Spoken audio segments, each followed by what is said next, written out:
y el porqué del accionar de cada uno de los presidentes. Leonel, el padre de la modernidad, pero tiene sus sombras, grandes sombras. Mi papá estaba en la fiesta y yo me fui fugado y me metí atrás de la casa a oír la música y ahí me dormí. Nadie sabía que yo estaba ahí, uno que salió a orinar, cuando me estaba orinando. Pero muchacho, mi niño, ¿qué tú buscas aquí? Y cuando ese guardia llegó, ahí hubieron hombres que hasta se orinaron en los pantalones. Porque el que no tenía cédula, el que... Bueno, mi gente, suscríbanse al canal, JM Creador. Estoy aquí con Abraham Tamares, una leyenda. Vamos a tener un pequeño conversatorio aquí sobre los presidentes que más han hecho por este país. Así que, Abraham, dele para allá. No sé si... Yo soy Abraham Tamares. A mí se me han puesto muchos nombres, o me identifican de muchísimas maneras. Mi nombre es Abraham Tamares, pero, por ejemplo, hay personas que me conocen por el Mayimbe. Déjame decirte que lo del Mayimbe viene cuando yo llego aquí a Sosúa, en la Navidad del 88. Para esa época, el Mayimbe que existía era Fernandito Villalona. Fernandito Villalona era el Mayimbe que existía. Entonces, donde yo tiré el ancla, en Loma Bajita, donde la familia Rivera Quintana, personas que, bueno, mi familia, aquí en Sosúa, ahí fue donde a mí se me dio todo el apoyo que se le puede dar a una persona. Ahí se me dio que me trajo un amigo. Ya mira, en cuanto a los presidentes que han aportado al país, lo que ha aportado cada quien, desde que uno tiene conocimiento, porque yo no soy un historiador, yo no soy un lector que vive, pero de lo que uno ha visto, de lo que uno ha visto, claro, de lo que se llama la gran universidad, que es la calle. Si vamos a juzgar a todos los presidentes desde Trujillo a esta parte, habría que decir que a Trujillo, si se le pudieran dividir los crímenes de su gobierno, fue,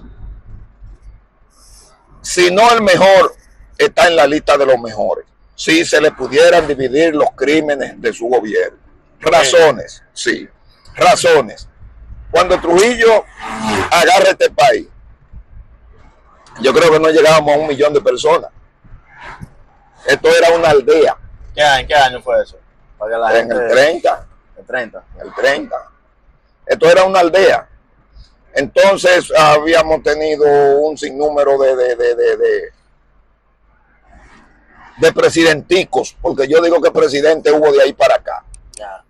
Que Lili, que Horacio Bach, qué sé yo, cuántos eran presidenticos, sin un fundamento real de lo que significaba gobernar un país, porque justamente éramos 3 gente y estúpidos, sin conocimiento, sin conocimiento, sin educación, en fin. Trujillo institucionalizó el país. Ya. Trujillo institucionalizó el país. Todas esas instituciones fuertes que aquí hay, Banco Central, Banreserva, Policía Nacional, todas esas cosas fueron creadas por Trujillo.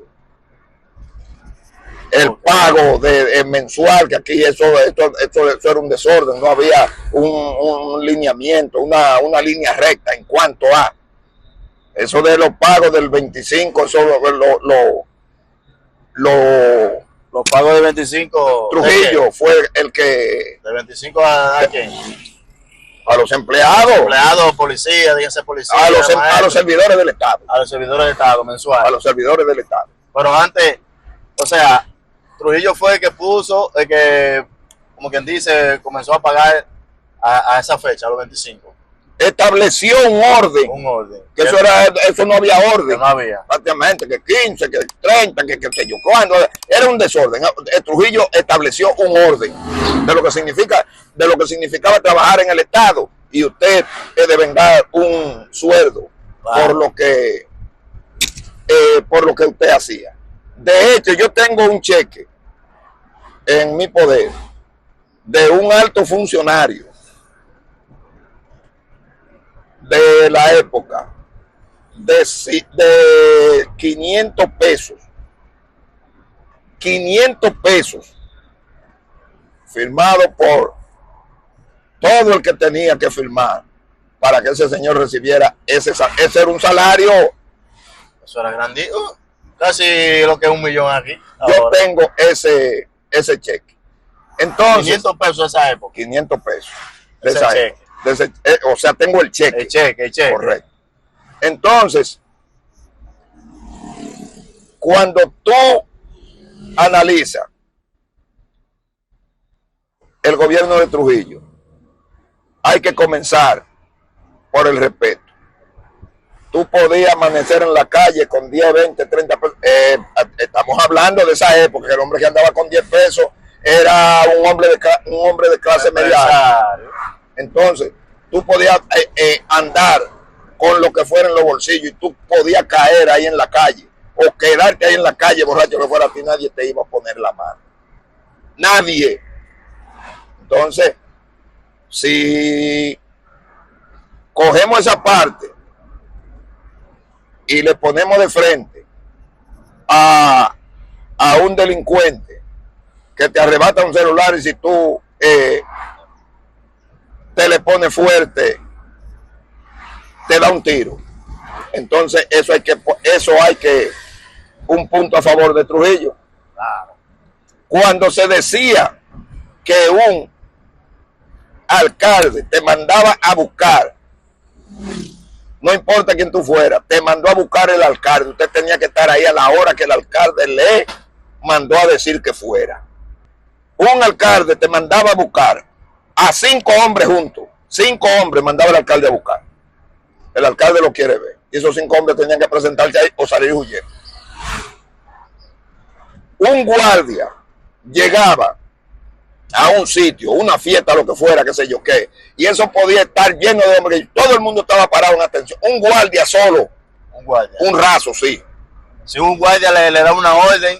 Eso no fue que a mí me lo contaron, sino que yo lo viví. Porque en el Rincón de Yuboa, en la casa de Manuel Soto, un primo de mi padre, yo recuerdo que yo debía tener quizás 6, 7 años. Había una fiesta de perico ripiado, una fiestecita con lámpara de quinqué, y estaban los músicos tocando y llegó un guardia que yo me había ido fugado. Mi papá estaba en la fiesta y yo me fui fugado y me metí atrás de la casa a oír la música y ahí me dormí. Nadie sabía que yo estaba ahí, uno que salió a orinar cuando me estaba orinando. Pero muchacho, mi niño, ¿qué tú buscas aquí? Y me llevan para él. Y se apareció ese guardia. Y cuando ese guardia llegó, ahí hubieron hombres que hasta se orinaron en los pantalones.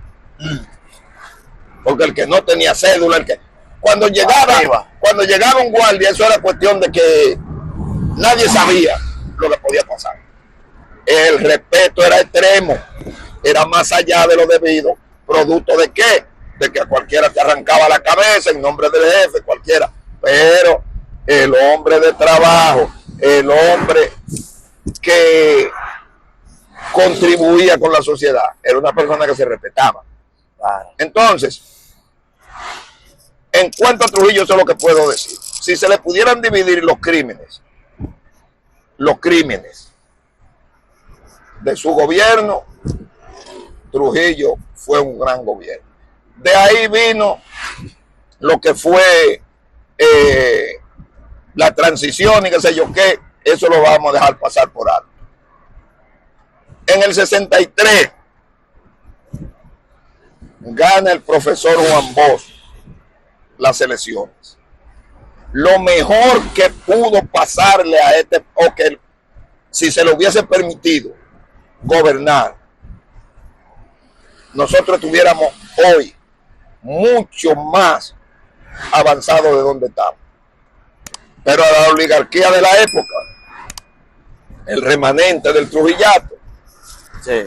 no le convenía el gobierno del profesor, y a los gringos mucho menos. Que eso comienza por los gringos. Y aquí le dan el apoyo por razones. Los intereses de ustedes, ¿los representa ese? No. ¿Quién lo representa? Uno que venga del Trujillato, nosotros somos el remanente. Entonces, a Juan Bosch le dan el golpe de estado. 7 meses de gobierno. Un hombre que prácticamente a un hijo, su hombre de confianza, le falló y lo metió preso. La justicia que se encargue de eso era un ejemplo de lo que significaba desentar un país. Sin embargo, se le da el golpe de estado a Juan Bosch. La revolución, para solamente hablar de los presidentes, no vamos a hablar de los consejos que hubieron, de los triunviratos, la que sé yo, que todo eso para mí son puentes que se cruzan y hay que seguir la carretera. Entonces, Balaguer en el 66. Balaguer, la temática un tanto disminuida, pero prácticamente el mismo asunto. Persecuciones. Todo el que no era balaguerista, si era joven, eso era sentencia de cárcel o muerte. Persecución. ¿Por qué? Y Balaguer no fue el hombre que tuvo nunca esa intención. Yo fui su enemigo de Balaguer. Y sé que Balaguer nunca tuvo esa intención, pero eso lo entiendo yo hoy. Esa intención fue gringo y la élite de Fuerzas Armadas y los ricos que no tuvieron el poder que querían con Trujillo. Entonces, cuando desaparece Trujillo, quisieron ellos hacer lo que ellos entendían que debían hacer para tener lo que querían. Claro, sí. El gran poder. El control de todo. El control de todo. Entonces, Balaguer fue siempre un individuo de alma sana. Un individuo de alma sana, un individuo que trató de gobernar para un pueblo. Pero Balaguer era una marioneta. Hasta cierto punto, aunque lo respetaban y qué sé yo qué, pero lo respetaban a cambio de qué? De que representaba sus intereses y les permitía. Esa es la realidad del asunto. Entonces, hace Balaguer sus 12 años. Si aquí hoy encontramos multifamiliares por todas partes, lo hizo Balaguer. Que eso fue un programa que lo comenzó Trujillo, los tales chalecitos. Los tales chalecitos que en la gran mayoría de los pueblos hay ese tipo de vivienda. Entonces todo eso era implementado, o sea, Balaguer traía esos conocimientos, si no fueron implementados por él en el gobierno de Trujillo. Entonces, si aquí tú encuentras multifamiliares, donde quiera que tú encuentres eso lo hizo aquí Balaguer. Balaguer le tenía miedo a coger prestado. Balaguer lo que hacía, lo hacía con lo que se producía en el país. La época de Balaguer, la alimentación, de dónde se alimentaba la corrupción o de dónde era que estaba la corrupción, que hubo más corrupción que siempre. Lo que pasa es que había menos libertad para hablar. Las empresas del Estado. Las empresas del Estado. Las empresas del Estado no eran nada más que ponte ahí para que te hagas multimillonario. Cuando se necesitan los cuartos de la campaña, ahí todo el mundo se aparecía con el saco lleno, a donde Balaguer. Ahora Balaguer era el individuo que con el sueldito que ganaba y sus ahorros, con eso vivía sin problema, porque Balaguer no fue ambicioso. Balaguer tenía un carro Ford Mercury. Sí, Ford Mercury creo que fue el carro que le conoció todo el mundo y con su carro murió. Fue presidente la cantidad de veces que fue y con ese trapo de carro, ese Ford Mercury. Murió. Teniendo dinero y como que quizás no dinero, teniendo posibilidades. Claro. Posibilidades, el presidente. Entonces, Balaguer demostró y cuando ya en el ocaso de su vida, cuando se iba, agarró y todo la pendejadita que tenía, pues no tenía nada, la donó. Ya, y es cuando, por eso es que el tiempo es el testigo que más dura para hablar, pero cuando habla una sola vez y solamente dice una cosa que se llama la verdad. Ahora, entonces, en definición, ya. Entonces, ¿cuáles fueron ya, por nombre, los presidentes que más aportaron al país? Presidentes que aportaron, mira. Los que más han aportado. Balaguer. Todos han hecho sus aportes. Todos. Sí. Ahora, unos han sido más negativos que otros. Por ejemplo, después de Balaguer, Leonel fue el creador de la modernidad. Y eso hay que reconocérselo a Leonel. Bueno, se dejó arropar por la corrupción. Ahora, para eso se necesitan meses para explicar o escribir un libro de muchas páginas para explicar de dónde viene eso y el porqué del accionar de cada uno de los presidentes. Leonel, el padre de la modernidad, pero tiene sus sombras, grandes sombras, que quizás sean menos que sus luces, pero tiene grandes sombras. Como es el caso de la corrupción, que yo era de lo que entendía, que Leonel, al llegar a la presidencia, con los lineamientos, con la formación de donde veníamos los PLDistas, Leonel iba a desentar este país, que lo que se llamaba corrupción, eso él iba a controlarlo, porque la corrupción no la termina nadie, pero es llevarla al mínimo. Entonces él lo que hizo fue que abrió las puertas. Así es. Entonces Danilo, por ejemplo, para mí el mejor gobierno Danilo que pasó por este país. Fui de los fundadores del Partido de la Liberación Dominicana. Fui de los fundadores del Partido de la Liberación Dominicana. Pero eso no, yo no soy un ciego y yo no he dejado de reconocer cuáles han sido los errores. Claro. Entonces, Danilo fue el único presidente que agarró y iba y se sentaba en una enramada vieja, se sentaba en una silla de guano a beber café con los campesinos. ¿Y qué es lo que aquí se necesita? ¿Qué es lo que hay que hacer? Que necesitamos 3 millones para esto, no, le vamos a dar 4. ¿Qué es lo que un camión tenga? Puso el campo a producir. Puso el campo a producir. Danilo llegó a la población, fue el presidente que más llegó a donde el que necesitaba la presencia de quien lo representa. Danilo llegó a toda esa parte. Este pueblo se le olvidó eso. Ahora, la corrupción, culpan a Danilo. No, Danilo no es el responsable de la corrupción. Que yo no le perdono a Danilo el que su familia fuera mencionada en estos asuntos. Si usted dirige un grupo de gente, lo que sea, que cuide su nombre, cuide su familia, que todo el mundo hizo, que sé yo, qué bueno. Yo no tengo una varita mágica, supongamos, por decir. Pero cuando se habla de que tu familia, tú le permitiste, no. Entonces, eso es lo que yo no le perdono a Danilo. Pero mejor gobierno que Danilo aquí no lo ha habido ni lo vas a ver. En cuanto a los gobiernos de Hipólito Mejía, por ejemplo, el gobierno que más daño le hizo a este país, el peor de todos, el que más daño le hizo a este país, se llama Hipólito Mejía.